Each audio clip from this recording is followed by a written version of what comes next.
There is a common misconception that during the Second World War that Japan was posed to invade mainland Australia. This was in part propagated by the Australian government at the time following the fall of Singapore in February of 1942, when the then Prime Minister of Australia, Mr. John Curtin, declared that the fall of Singapore opened the battle for Australia.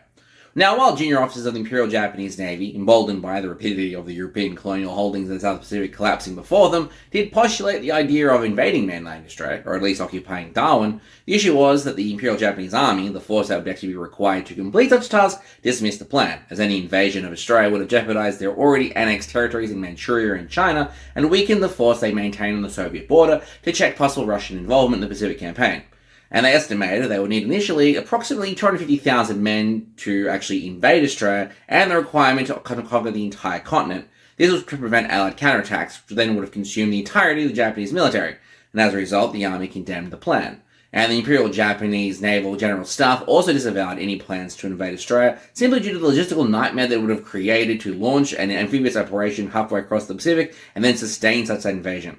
Instead, the Navy and Army agreed that isolating Australia from the Allies was far more effective use of their resources, by occupying the islands to the north and northeast of Australia and New Zealand,